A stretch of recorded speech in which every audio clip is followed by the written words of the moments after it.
আসসালামু আলাইকুম রহমতুল্লাহ নাহমাদুহু ওয়া নুসাল্লি আলা রাসূলিল কারীম আম্মা বা'দ বিসমিল্লাহির রহমানির রহিম।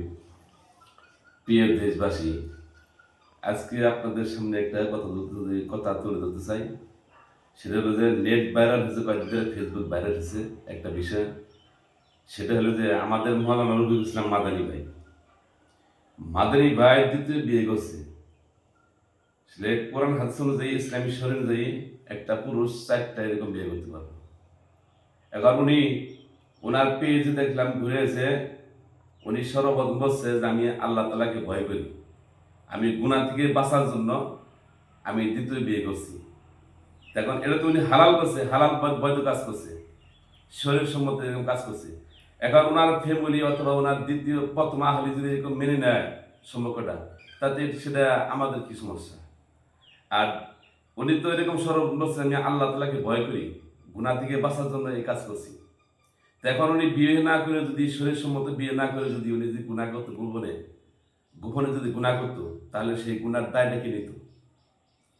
তো এখন পক্ষান্তর কথা হলো যে এটা দেখার পর থেকে আমাদের কিছু এরকম ভাই আছে আর কিছু পাবলিক আছে যে বলি মানুষ দ্বিতীয় বিয়ে করছে বউ থাকতে, এটা তো মানে বড় কিছু এরকম হয়ে গেছে। তো এখানে দেখলাম যে মাদানী ভাইকে অনেকে গালাগালি পাচ্ছে, অনেকে ভণ্ড বলছে, এরকম প্রতারণা বলছে, অনেক কিছু বলছে। তাই আমি বলতে চাই যে উনি তো এরকম সর্বপ্রথম বলছে যে আমি আল্লাহ তাআলাকে ভয় করার জন্য ভয় করি এবং কি গুনাহ থেকে বাঁচার জন্য এরকম এই কাজ করছি, তাহলে সেটা ভালো করছে। তো উনি তো এরকম হারাম কোনো কিছু করে নাই, তাহলে সেটা না আমাদের এরকম তুলপাল কেন? আর এই শালার বেটা যে হিয়াজুরি নাগরকোটে দেখলাম হিয়াজুরি এরকম একটু কিছু বলছে, তো সেটা হলো যে গোপনে গুনাহ করে মানুষের, গোপনে গুনাহ করতে ধ্বংস হয়ে যায়। তাহলে আজ দেখেন আমাদের সমাজে বিয়েটারে খুব কঠিন করছে। এই যৌতুক ধরে ছেলের বাপে ঘরে ছেড়ে দিতে হবে।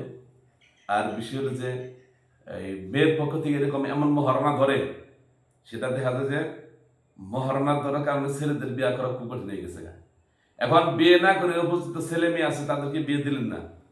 এখন তারা বিয়ে না করে তারা দেখা যাবে যে গোপনে চ্যাট করে মেসেঞ্জারে। এই যে সমস্ত গুনার কাজ করতেছে, এগুলো তো বাপ মা দায়ী। কারণ আপনার ছেলে মেয়ে বিয়ে করার উপস্থিত হয়ে গেছে, তাদেরকে বিয়ে না করে আপনি তাদেরকে ছেড়ে দিলেন, তারা যে গোপনে গুনাহ করতেছে, গুনার বার কি নিবে? এটা পিতা মাতা গুনাহ হবে। সেটা আমি বলতেছি যে দ্বিতীয় বিয়া রফিকুল ইসলাম মাদানী ভাই বিয়ে করছে, যে ওনার বিয়ে করার সমর্থ আছে, উনি বিয়ে করছে, এটাতে আমাদের কোনো মাথা ব্যথা নাই। বিষয়টা হলেও সবাই তো বুঝতে পারছেন যে মাদানী ভাই যে কাজটা করছে, আমি মনে করি ভালো কাজ করছে। আর আমাদের কিছু সুন্নিখুর ভাইরা আছে, দেখা গেল যে উনিও মাদানী ভাইয়ের পিছনে দেখে অনেক বাজে কমেন্ট করছে। যে আমরা সকলে সত্যটা জানবো, তার বিষয়ে আমরা কমেন্ট করবো। আর একটা বিষয় যে নেত্রকোনার ঘটনা দেখলাম, 11 বছর এক মেয়েকে এরকম যেই করছে, দর্শন করছে, মানে হুজুরের এরকম নাম দিছে। অবশ্যই উনি টেস্টের মধ্যে দেখা গেল যে ওনার এই ক্ষতিটা করছে ওনার আপন নানা, শুধু ধরা পড়ে নেই, মোস্তার শুধু ধরা পড়ে নেই।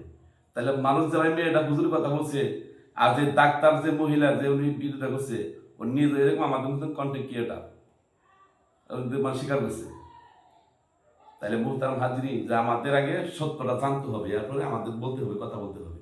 কিন্তু মানুষের কথা শোনার পরে আপনার দোষ দেন, এটাও ঠিক না। আল্লাহ তাআলা যেন আমাদের সকলকে সহি বুঝদান করার তৌফিক দান করে। আসুন আমরা সত্যটা জানি, এরপর আমরা যাচাই বাছাই করি। আসসালামু আলাইকুম।